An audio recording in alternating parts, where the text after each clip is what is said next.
Alright, everybody, how's it going? Welcome back to Monster Hunter World. Hopefully you guys enjoyed that Lagania fight that I just did. It was absolutely, like, it hurts to think about how long that took, but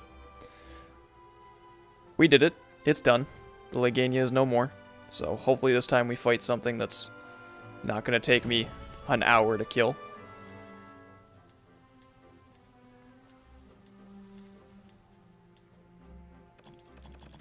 But we made it to the 5-star. I think 7-star is when high rank starts. It's either 6 or 7.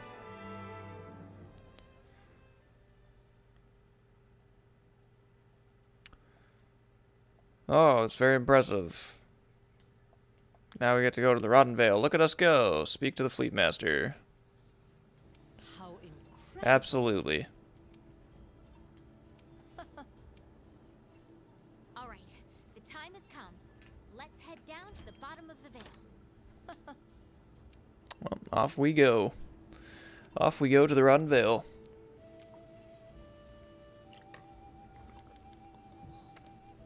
To another area I don't want to be in.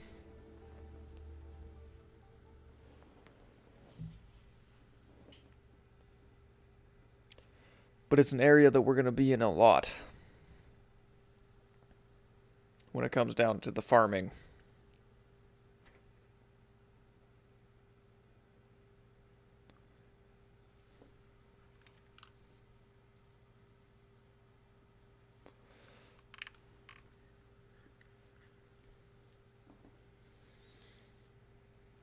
And apparently there's a lot of loading.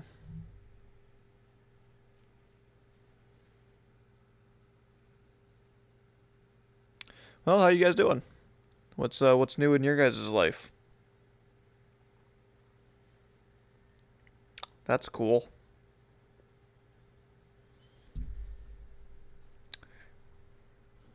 I'm just gonna be here for a while apparently. There we go. They did it. I gotta be somewhere. Search for Zora Magdaros. There have to be traces of Zora Magdaros down here somewhere. Oh my god, we found a track. I have a feeling I know what the Rotten Vale is. Ah! Oh, good for you. What do you mean here? Wait, I'm going to. Here! Yeah, it's a veil that's rotten. You figured it out too, haven't you? I'm gonna go up here and see if the amazing fish is here. I'm not gonna. I'm gonna walk this way. Is this a pool of acid? Yikes! Don't touch it! I don't want to. Anybody who's looking for the living fossil, this is the place you come for it. Look!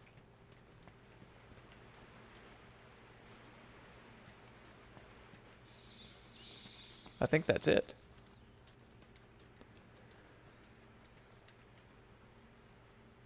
The traces! But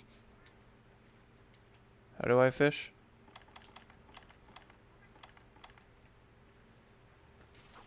Oh, yeah, right.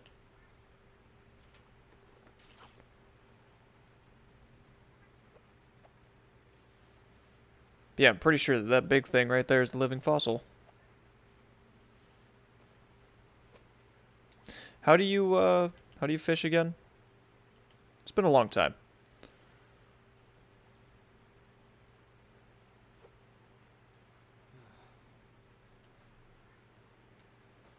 What the fuck? How do you reel them in?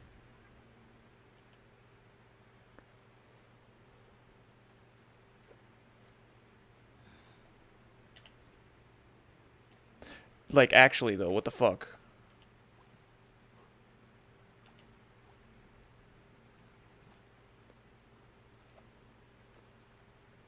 Oh, you push a circle. It says it in the top corner. It's okay, guys, I'm cute.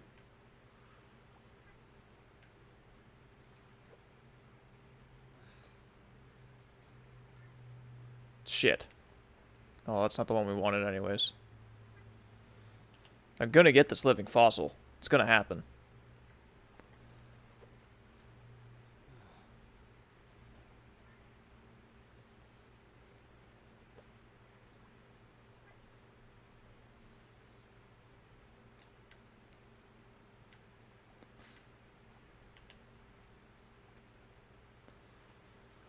Alright, this is the one. As soon as he sees it. I think I pissed him off.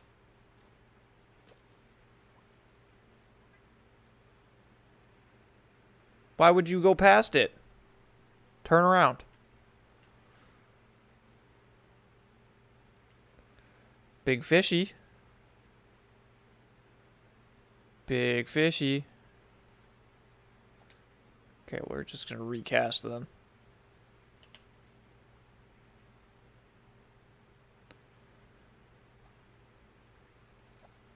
I don't care if I catch every single one of these fish before I get the fossil. I'm getting the fucking fossil. Is he just here every time you spawn into this map? Like, that's a serious question. Because I know my brother couldn't find him when I tried to show him where it was last time.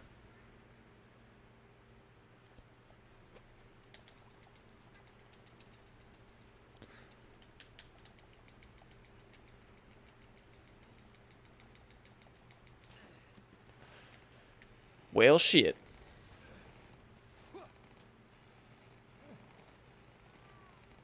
Would you look at that? That was fun. Yeah, that's a trophy for anybody that's wondering. That's how you get one of those.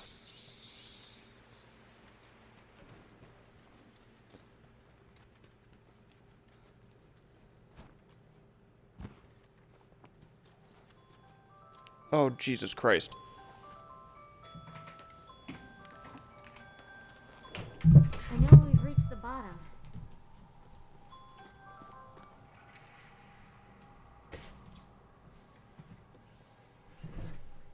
My goddamn alarm went off. There's no place else for it to go. It's the Odo. It's the Odogaron. Fucking A. My buddy, my pal.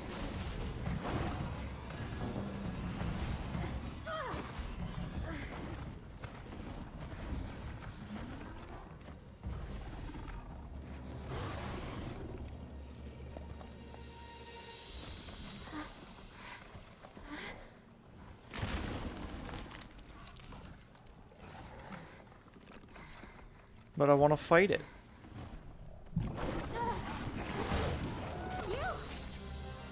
What are you doing? Whoa! Sure we can. We just did. Don't stop! Keep going! We can't leave her. What do you mean, we? No, she can't hold that thing off. Yeah, I mean, whatever. Gotta help her. I guess we can hunt it.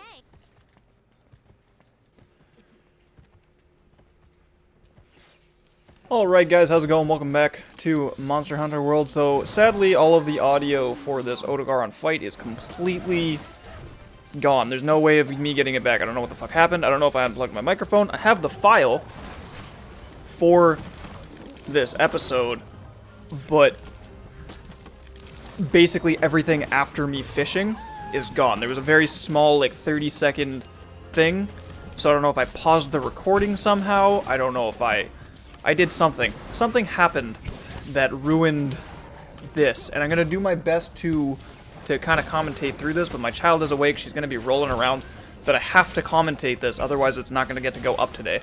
And currently she's just throwing Cheerios on the floor like an asshole. Dog's eating them all, and honestly I'm fine with that. That's keeping her content and busy. So if you do hear things in the background, I'm sorry, but I'm gonna do my best to commentate through this episode, because I know it's kind of boring to just watch the Odogaron fight happen. I don't really have a whole lot that I want to talk about, which is why this is going to be kind of hard for me, because I did just record the next episode, and then then my child awoke. So I recorded the Rathalos and the Diablos, and then child woke up during the Diablos, so I didn't really get a chance to post-commentate while she was asleep. Obviously, I can't really leave her in the crib screaming her face off for 30 minutes while I commentate this. I don't know how long this fight actually is, but I can try and give you guys a couple of tips based on how I ended up beating the Odogaron. It is very weird watching this in Vegas instead of playing the game and commentating. I hate post-commentating. It's unnatural for me, and I don't know. But what I will say is I fought this guy like 6 times-ish, probably. Maybe a little less. Maybe 3 or 4 times. I don't know. But this is the attempt where I actually win, which is great, but it sucks because I didn't get to kill him. And the reason why I didn't get to kill him, and I knew this was going to happen. I knew, I was prepared. I was like, I'm going to make traps. I'm going to get tranq bombs ready. I'm going to do my absolute best to be prepared for the worst case scenario. And everything was going great. And then all of a sudden, out of the blue, shit went south. I'm not going to spoil anything, but I did end up actually having to trap him at the end because I didn't want to risk it. I didn't want to risk having to fight him again because he's so dependent on the fight and what he does. And he can, like, no matter how much health I have, he can hit me once and I will faint. And it's over. And there's nothing I can do about it. So, I don't know. This fight's intense.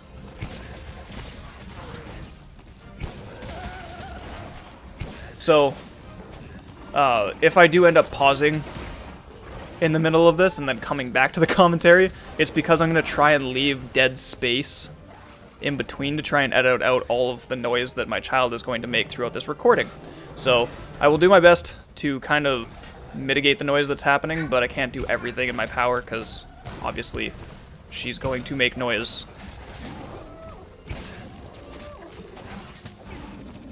Just like that. So, she's probably hungry. Alright, so that was super awkward. I had to go get some food for the child. I'll probably edit some of that out a little bit, but not the visuals, just the audio. So hopefully she doesn't bug me too much. I have a backup plan now. Totally forgot what I was talking about, but I have like veggie chips. She fucking loves those things. So when she comes over here and she's out of food and she's kind of done with life, I can give her those and she'll chill out a little bit. So hopefully this recording goes better from here on out. But I think what I was talking about was the strategy to take Odo down. And like I said, the whole trap thing, that was a plan B. I did want to take him down because he killed me so much. I wanted to kill him. But that didn't happen. And I wasn't going to try and fight him another time because this fight went so smoothly up to the end that I didn't really feel like doing it again. So I felt like this was the only one and it was the only way. But the Odo is he jumps a lot.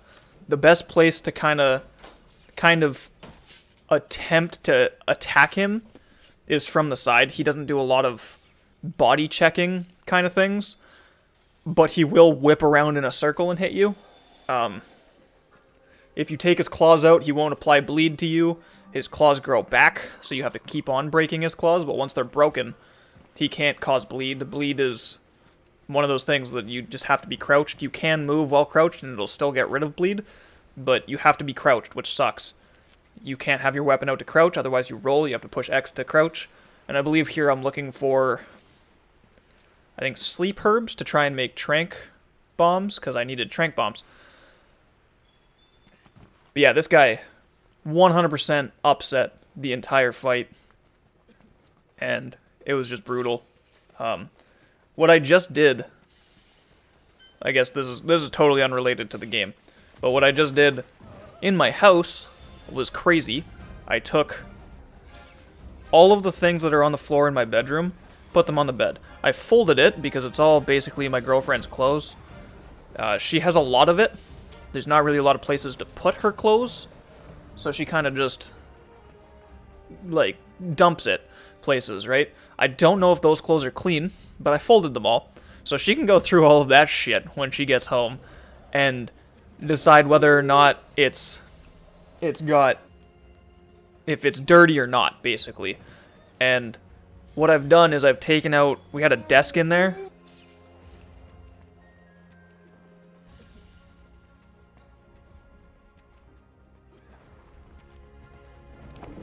I basically, I took out all of the things that were in there. So there's this big dresser that we have with a big mirror on it. I couldn't get that out of the room because that's gonna stay there anyways.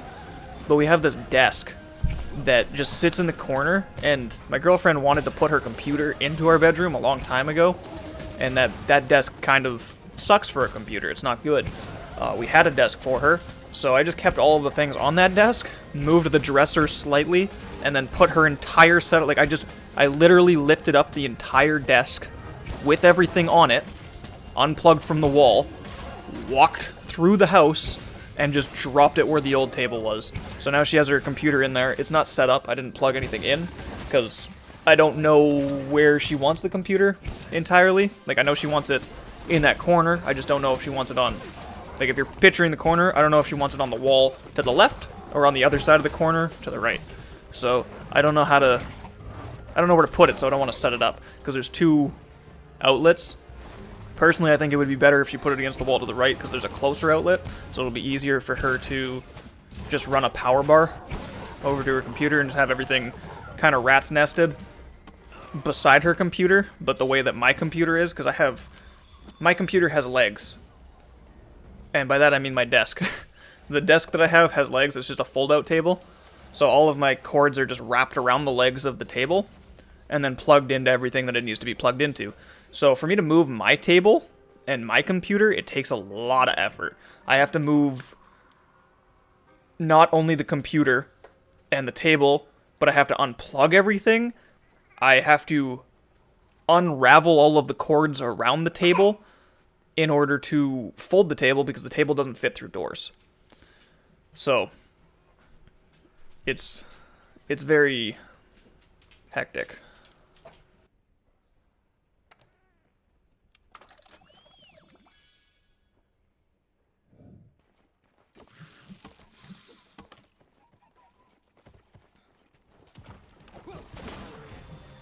So for that pause, that wasn't even actually my daughter. That one was... Somebody came home. I wasn't sure if they were coming upstairs or not, so I didn't want to continue the conversation right there. But, yeah, there's not a lot that's happening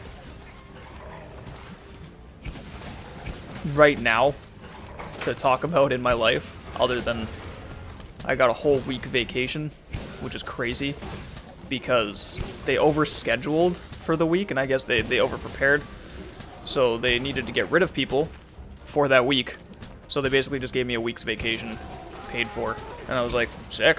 So I get to be at home, which is super nice for me. Normally I would say no to that kind of shit, because I would rather work and make more money, because my job is dependent on how many cases I move an hour.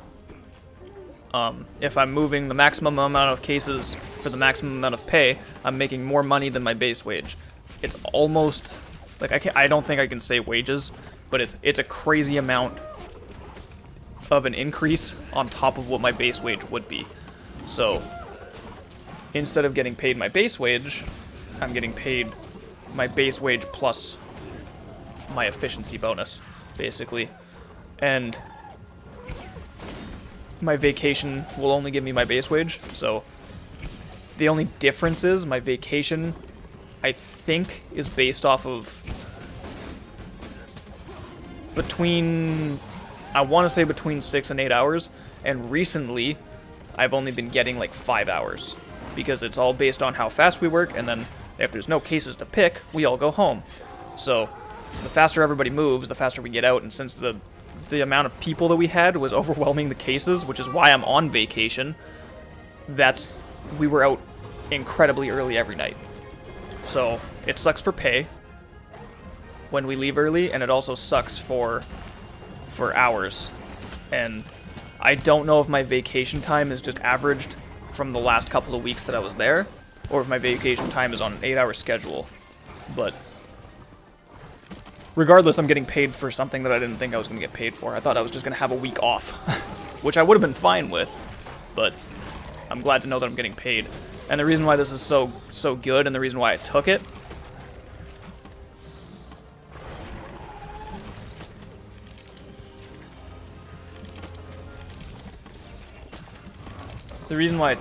is actually because I am going to bed earlier, because we're getting out earlier. So I go to bed at like 12, rather than going to bed at 2, sometimes 3 a.m., and waking up at 6. So I'm not really getting an 8-hour sleep anymore, ever. And it's kind of nice to have this week off to sort of adjust to it, because that just started a week ago. So it's helping me get used to a schedule of waking up without having to actually go to work after. I'm still doing the same thing that I would have been going to work. I'm still going to bed at 12 and waking up at 6.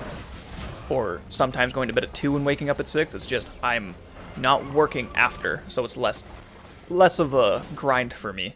I don't have to wake up at 6, take care of a child, and record somewhere in between the time of 6 a.m. and 4 p.m. and then get an hour sleep before work, and then going to work and, like, busting cheeks, beating cheeks all the way through all of the orders that we have to try and get out earlier and make more money, just to come home again and rinse and repeat throughout the week. It's not fun. And as you can see, we had the Rotoban come and decide to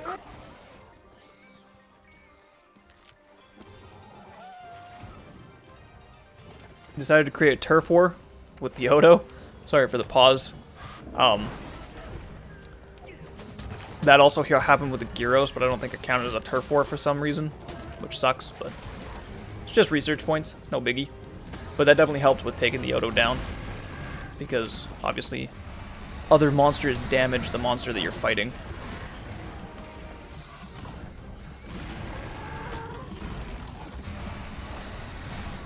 The monsters are fighting each other? We can use this to our advantage. Yeah, it's really fun that I got to move all of the stuff around in the house for the time that Jordan was awake. And then while she was asleep, I was recording. And then when she woke up again, I was originally just going to do this while she was sleeping, but she woke up. So I decided to keep on cleaning. So now the computer's completely out of the living room, but my setup's still in the living room, because mine can't really move unless I want somehow to move the only TV that we have in the living room into our bedroom and set up all of the video games in the bedroom, but then I can't live stream. Ever, really. I can't live stream at night.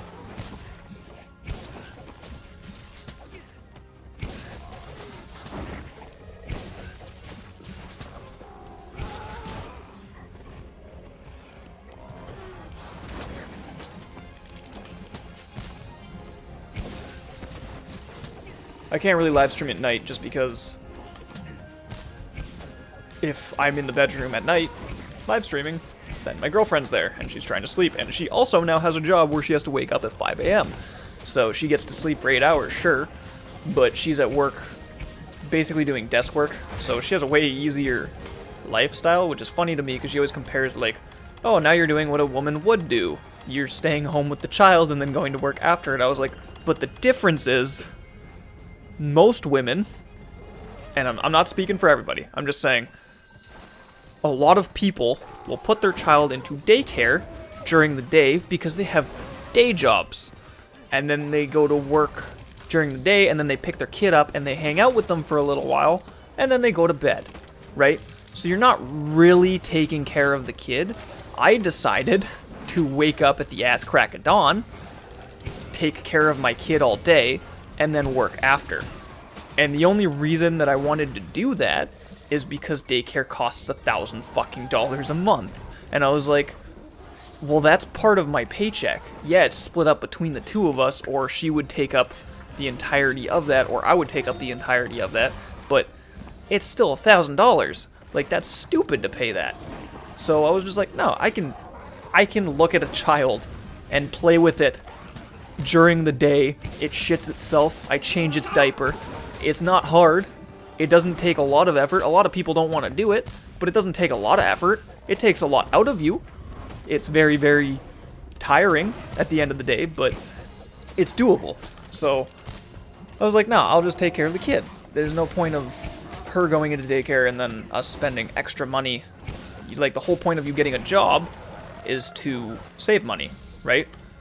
Why would you want to spend the money that you're making? It doesn't make sense. Yeah, she's making more than $1,000 a month on the job. It would be crazy if she wasn't. But it's still not enough to me to condone $1,000 being spent a month. And on top of that, she wanted to get a van, and I was just like, you should honestly wait. I was like, you should honestly wait, just because if you go ahead and buy a car that's worth 40 grand and your payments are $800 a month and you're making X amount of money, that $800 is going away every single month. And on top of that, you have to buy groceries, gas, all of these things, and all of a sudden the paycheck that you were getting is just gone. So you might as well, because like the only way she could get it was 0% financing is to pay like, I think $800 to $900 a month, and that's a 2-year plan, and that's crazy. I was like, no, don't do that. Wait until you have $10,000-$15,000 to put a down payment on it, finance it for the 2 years, and then whatever extra money you're making, throw it at the car to take its like end amount off, so that it costs less in the long run. Because paying $20,000 in a year, not as hard, right? It's not fun, but it's not hard. So if you pay the $20,000 off, then you're free. You're debt free. You have the car you wanted that you want for a long time that you're not going to change.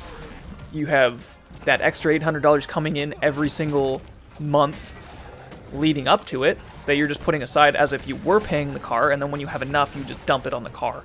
So it, like, I was trying to reason with it, and yeah, she could make the payments, but again, we wouldn't be able to do anything. It's not fun to just live life paycheck to paycheck. You need to have things that you're doing alongside it, right? You have to have the mentality of, oh, this month we're gonna go out and do this because we deserve it. We've worked hard this month. And if you don't have the money to do that, then you're just working. You're not having fun. And I think that was part of the reason why I started YouTube in the first place, is because I never really had money to go and do things. So my getaway was talking into a microphone while playing video games and then uploading them to the world in my spare time. It didn't cost anything, which is great, but Nikki's not going to do that. She's not going to come home and throw on video games and start talking to herself. She doesn't play video games the way I do. She'll play mobile games, right? She'll play board games, she'll play old school Mario, she'll play stuff like that, but she won't play games that require attention, right? Like, she won't sit here for 6-7 hours to get up to the point that I've gotten to over the last week, right? She won't do that. For her, progression doesn't matter. She just wants to play a game, finish the game, and then call it a day. The only game that I've heard or seen her play that has a story is, like, Lego games. And, you know, that's fine and dandy and all, but, again, she's not going to record herself playing that. She did live stream with me, though, which was pretty fun. We played Mario Party, and she seemed to enjoy it. She wasn't too microphone shy. She didn't want to get close to the microphone, so her voice was a lot quieter than it probably should have been. But it's also a lot easier to dual commentate than it is to commentate alone, right? Having somebody else there with you to take the pressure off of talking the whole time makes things a lot easier, and that's one thing that I wish I had. But real quick, in this fight, this is where I thought I had it. The Odogaron's limping. The Odogaron left his nest to go back to his nest. And I think I was preparing to drop bombs on him. Like, I'm pretty sure I had a mega barrel bomb and a large barrel bomb. But I don't think he went back to sleep. Oh no, he did. I was just stupid. I should have blown him up. And I didn't. But this is kind of where the gameplay went south. He looks like he's done, right? And that's the thing with him. As soon as he's down to this point and he's ready to die, he has a second wind of just, I'm going to rape you.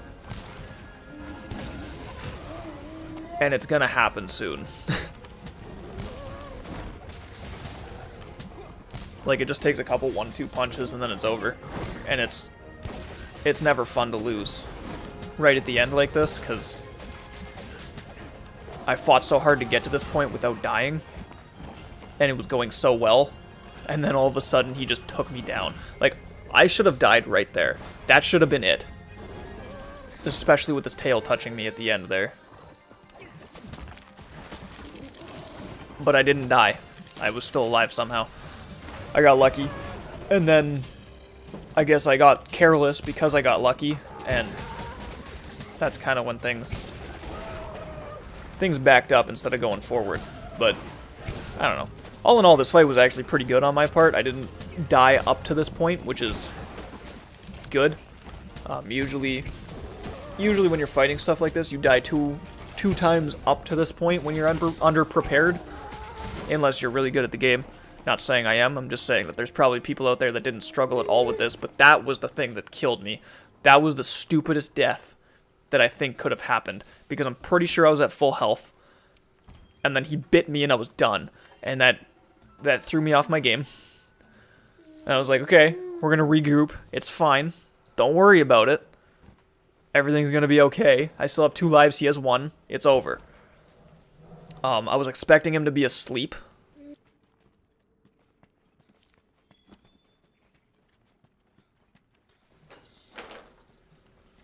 I was expecting him to be asleep by the time I got there.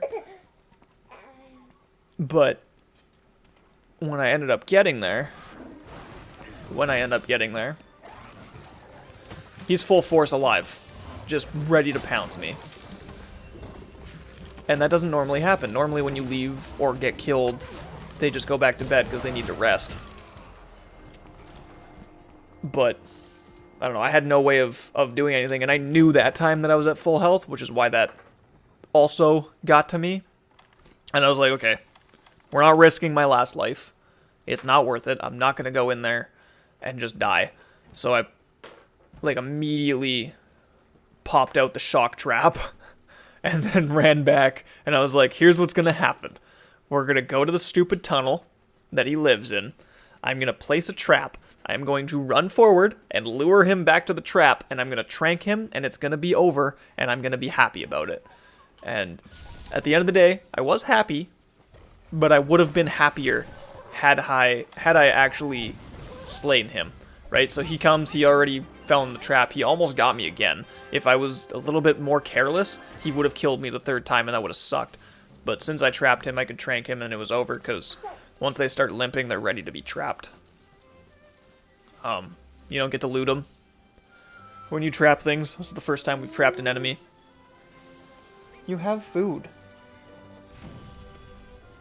Yeah, this is the first time that we've trapped an enemy, and it gives you 20 seconds. It's so much faster, so if you're speedrunning this game, I'm sure this is the strat that you would use. Where is she? I thought she'd be with And now I'll shut up for the cutscene. I'm going out for another look. No, you're not.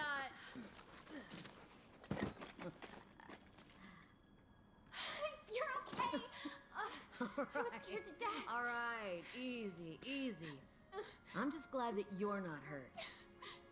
Thank you.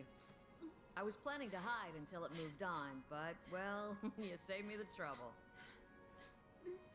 Now, that's enough. Now, we had a deal, don't you remember? Did you learn all you could about the Veil? Now tell me everything. What did you feel out there? I think the Veil is where the monsters come to die. It's their graveyard, and this whole land is a vast ecosystem revolving around it. Here. Come on.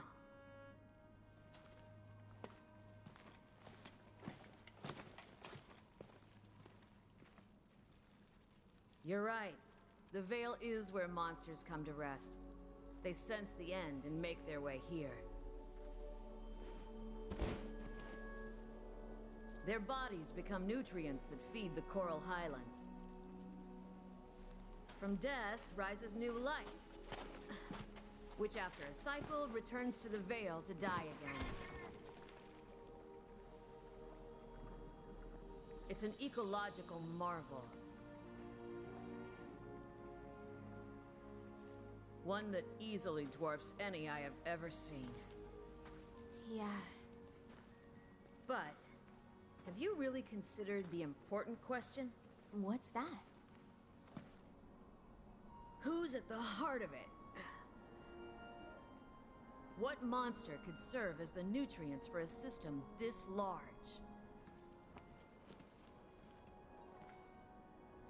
What's the mystery behind the Elder Crossing? You know the answer. They die here. Bingo! An Elder's death is the catalyst. The Vale is Zora Magdaros's resting place.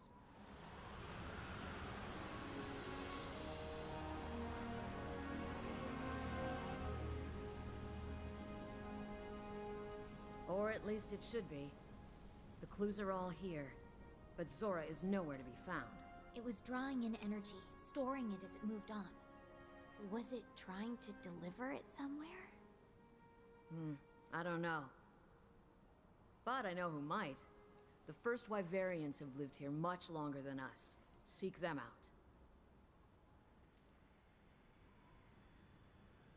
Look, it's raining life.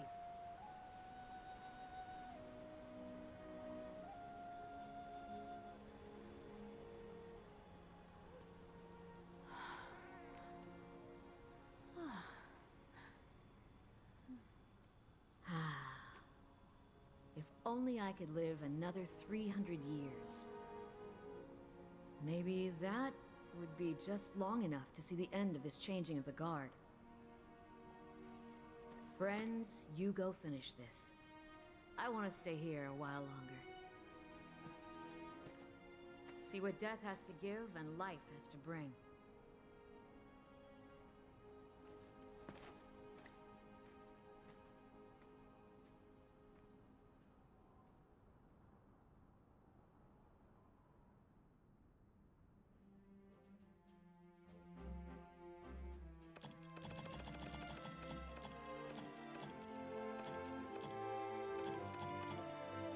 Alright, so as you can see, we ended up getting quite a few plates, which is awesome. That made things a lot easier.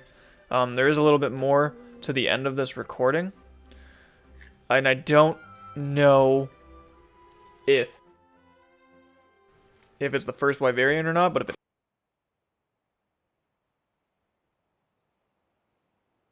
if it is the first Wyverian, I'm going to end up ending the recording pretty shortly here and just using the first Wyverian at the start of my next episode, because that's technically leading into that part of the episode. So I don't remember how long that is, though. I do know that Odo fight took a little while, so this might be a shorter-ish episode, but the first Wyverian will be easier to add to the Rathalos fight than it will be to any of the other fights, because the Rathalos fight was actually pretty short. Good to see you. And the first Wyverian is... the first Wyverian is actually leading into that, so I might just leave that as a group of that. And sorry for the pauses. Jordan is very screamy at this point in time, so hopefully I can edit most of these out. If I forget some, I'm sorry. I did not mean to make your ears bleed, but it looks like I actually did end the episode right there. So hopefully you guys enjoyed watching this episode of Monster Hunter World. Hopefully the commentary wasn't too terrible. And I guess as always, have a fantastic day.